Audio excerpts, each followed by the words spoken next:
구약성경 10편 128편입니다.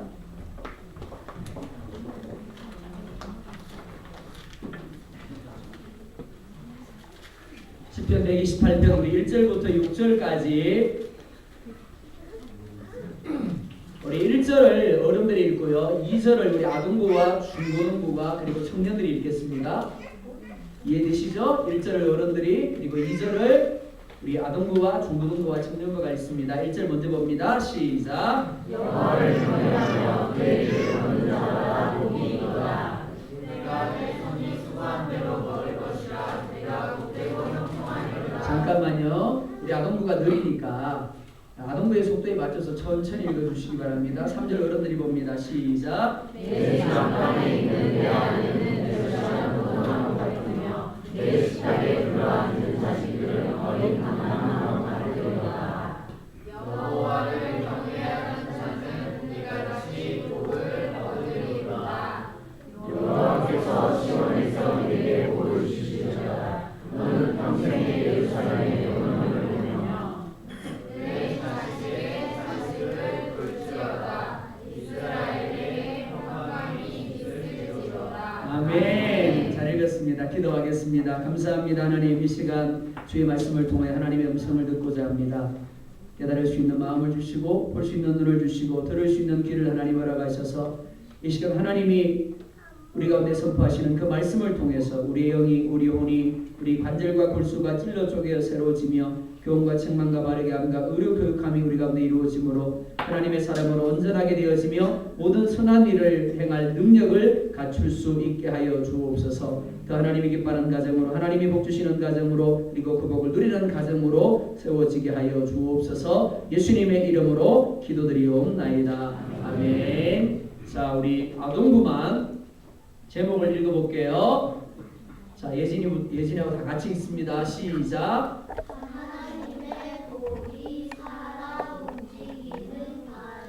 아우, 잘 읽었습니다. 우리 전체로 같이 한번 읽어볼게요. 시작. 하나님의 복이 살아 움직이는 가정. 하나님의 복이 살아 움직이는 가정이라는 제목으로 하나님의 말씀 증가하도록 하겠습니다. 하나님께서 세상을 며칠 동안 만드셨다고요? 아우. 자, 아동부. 하나님이 세상을 며칠 동안 만들었어요? 7일. 어우, 잘 배웠어요. 맞아요. 7일 동안 만드셨어요. 그죠? 세상의 완성은 7일입니다. 그런데 우리가 일반적으로 알고 있는 것은 세상은 6일 동안 만드셨습니다. 하나님이 행하신 창조의 순서를 보면 특징이 있습니다. 그게 무엇인가 하면 뒤에 만들어지는 것을 위하여 앞에 것을 만드셨다라는 겁니다. 예를 들면 이런 겁니다. 먼저 바다가 만들어졌습니다. 그리고 그 바다를 사용할 생물들이 만들어집니다. 그리고 땅이 먼저 만들어집니다. 그 다음 땅을 이용할 각종 야채들과 과일나무가 만들어졌습니다. 그 다음에 뭐가 만들어졌을까요? 그 야채와 그 과일나무를 이용할 짐승들과 사람들이 만들어집니다. 자, 그렇다면 질문입니다. 하나님이 가장 뒤에 만든 것이 뭘까요? 와, 우리 영재가 손을 들어서 씩씩하게. 자, 영재가 맞추면 우리 아동부에서 나중에 선물 하나 꼭 챙겨주시기 바랍니다. 자, 영재. 오, 사람이요. 막 감탄하는 표정입니다. 나도 모르는 걸 제가 어떻게 알아? 이런 표정입니다. 맞습니다. 마지막으로 사람이 만들어졌습니다. 그런데 하나님은 사람 즉 아담을 만드신 이후에 또 한 가지 일을 하십니다. 사람을 만드신 이후에 안식한 것이 아니고 사람을 만드시고 한 가지 일을 더 하시고 난 이후에 안식을 하세요. 그게 뭘까요? 성경은 이렇게 말합니다. 하나님이 아담을 깊이 잠들게 하시고 뭘 취해서요?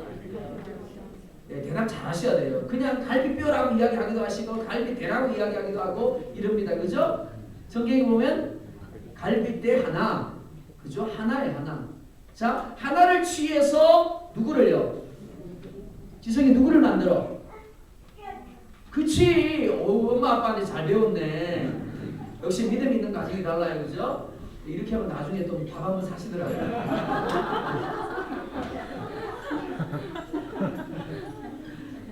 자, 보세요.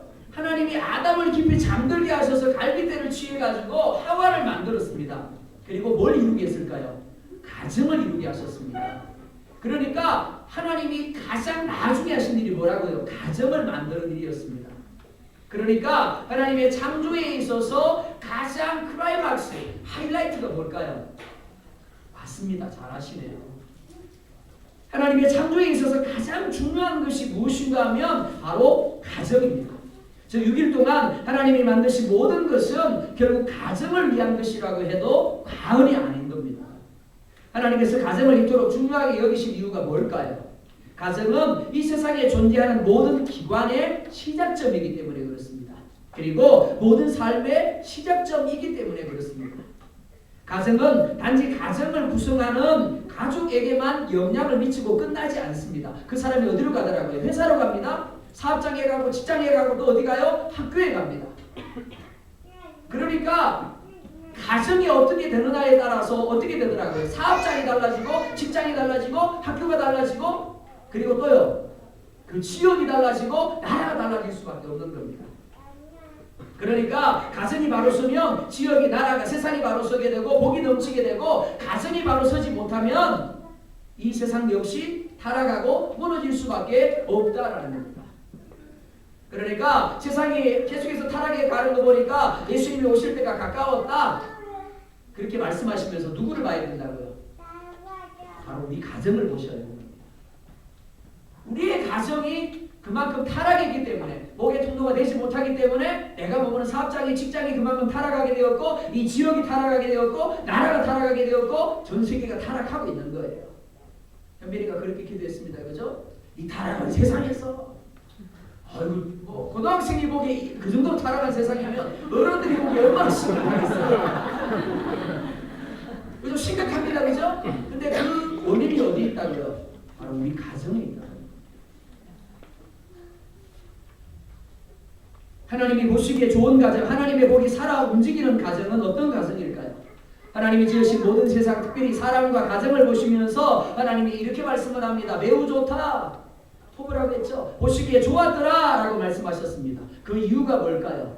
하나님이 의도하시는 대로 하나님의 뜻대로 되었기 때문에 그렇습니다. 하나님의 뜻 앞에 바로 서 있는 가정, 하나님의 의도하신 대로 되는 가정은 하나님이 보시기에 좋은 가정입니다. 그리고 하나님의 복이 살아 움직이는 가정이 되어지는 겁니다. 자, 우리 자신을 향해 한번 물어보자고요. 우리 가정이 하나님의 뜻대로 하나님 앞에 서 있나요? 하나님의 말씀대로의 가정인가요? 그렇다면 하나님이 보시기에 분명히 좋은 가정일 겁니다. 하나님이 보시기에 좋은 가정이라면 그 가정 가운데 뭐가요? 하나님의 복이 살아 움직이고 있을 겁니다.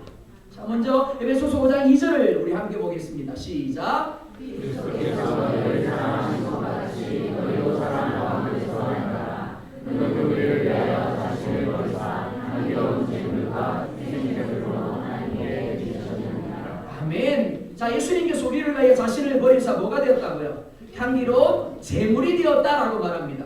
자, 고린도후서 2장 15절 시작. 우리는 무엇만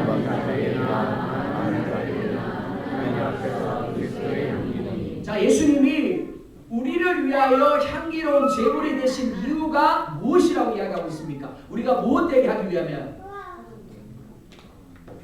하나님 앞에서 그리스도의 향기가 되게 하기 위함이다라고 말씀하고 있는 겁니다. 그러나 우리에게 그리스도의 향기가 나게 하기 위해서는 예수님이 우리를 향기 되게 하기 위하여 자기 자신을 버린 것처럼 우리 역시 자기 자신을 버려야 되는 겁니다. 자기 자신을 희생할 수 있어야 되는 겁니다. 만약 그러하지 않다라고 한다면 우리는 여전히 나의 냄새밖에 나지 않는 겁니다. 자, 한번 예를 들어 볼까요? 똥파리가 한 마리 죽어 있습니다. 자, 이 똥파리에서 무슨 냄새가 날까요? 모르세요? 굳이 들고 냄새 맡아볼 필요는 없어요. 그죠? 자, 똥파리에게는 똥 냄새가 납니다. 똥파리니까. 근데 이 똥파리가 꿀에 빠졌어요. 먹으라는 이야기가 아니야. 그 먹으라는 이야기 아니야. 자, 똥파리를 가지고 냄새를 맡아봅니다. 무슨 냄새가 날까요?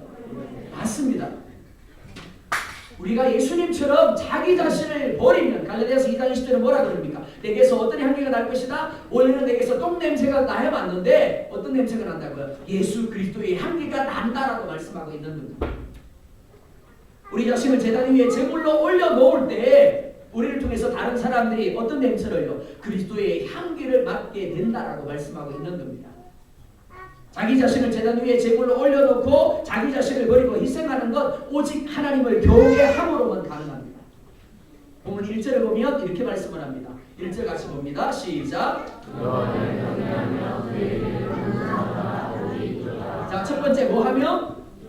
그렇죠. 경외하며 라고 말합니다. 패스. 자, 경외하다의 의미를 같이 보겠습니다. 첫 번째, 두 번째, 맞습니다. 경외하다라고 하면 우리 일반적으로 두려워하다, 무서워하다라는 의미만 생각하기 쉽습니다. 그런데 더 중요한 것이 무엇인가 하면 왜 두려워하느냐, 왜 무서워하느냐, 하나님을 잘 알기 때문에요. 하나님을 존경함으로 말미암아, 하나님을 예배함으로 말미암아 두려워하는 겁니다. 무서워하는 겁니다. 그런데 자, 세 번째 의미가 뭐라고요? 영화롭게 하다. 또요? 즐거워하다. 경외하다의 실제적인 의미가 무엇인가 하면 바로 세 번째 의미입니다. 영화롭게 하다, 즐거워하다라는 의미입니다.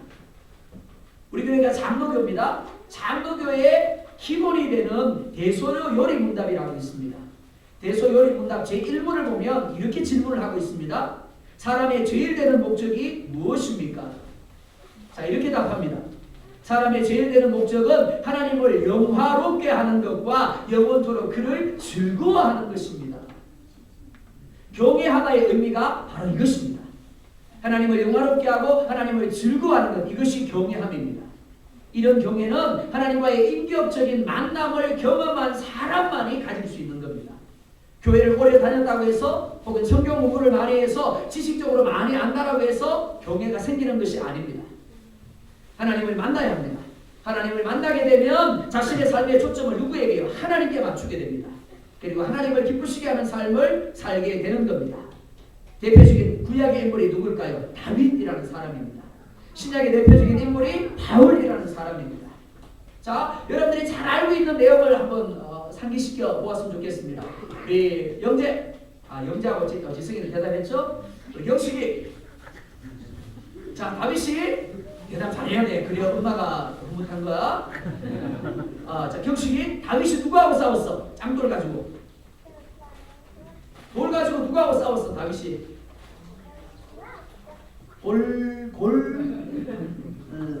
세자지. 알고 있는데 경식이가 원래 저를 많이 사랑하는데 이제 저만 보면 가슴이 두근거리고 그래서 대답을 못하는 겁니다. 골리앗이야, 그지? 알고 있었지. 그래, 알고 있었어, 그지? 자, 골리앗이 큰 소리를 칩니다.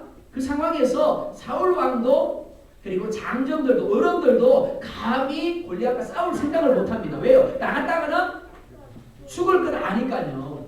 그런데 소년 다윗이 질 것이 뻔하고 죽을 것이 뻔한데도 불구하고 짱돌 가지고 싸우러 나갑니다. 자, 그러면 질문입니다. 다윗이 질 것 뻔히 알고 죽을 것 뻔한 싸움인데도 왜 나갔을까요? 왜 나갔어요? 자, 성경은 이렇게 말씀을 합니다. 사무엘상 17장 26절 하반절입니다. 시작.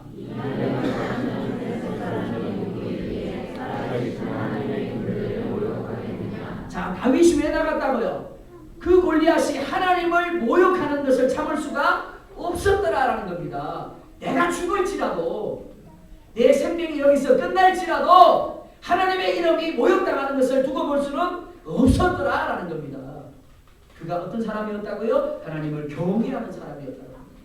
자신의 삶의 목적을 하나님을 영화롭게 하는 것과 하나님으로 즐거워하는 것에 두었기 때문에 하나님의 이름을 모욕받는데, 하나님의 이름을 모욕받는데 내가 참을 수 없다.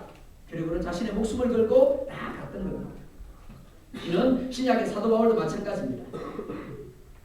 고린도전서 10장 31절을 보면 이렇게 말씀을 합니다. 같이 보겠습니다. 시작. 그런즉 너희가 먹든지 마시든지 무엇을 하든지 다 하나님의 영광을 위하여.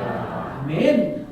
사도 바울이 어떤 사람인가를 여러분들이 잘 알고 계십니다. 사도 바울은 세상적으로 성공하고 세상적으로 부유하고 세상적으로 편안하게 살 수 있는 모든 조건을 다 가지고 있었습니다.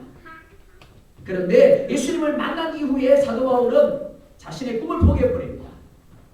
자신의 비전을 포기해버려요. 자신에게 유리했던 모든 것들을 배설물로 여겼다라고 말합니다. 그리고 말합니다. 오직 예수 그리스도를 아는 것이 내게 가장 최고다.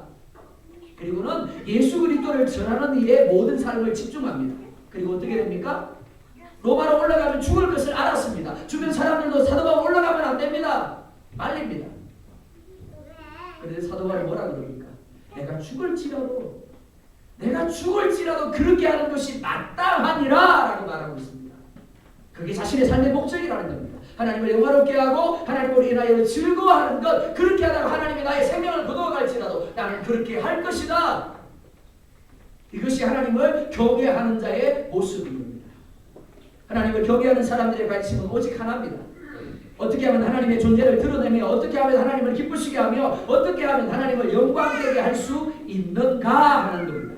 이런 사람에게 어떻게 하나님이 관심을 쏟아붓지 않을 수가 있을까요?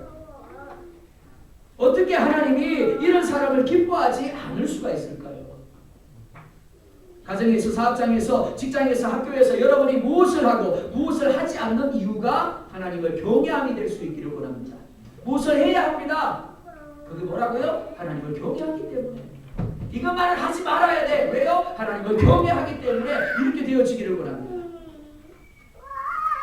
이 시대의 타락은 그리스도인의 가정이 하나님에 대한 경외함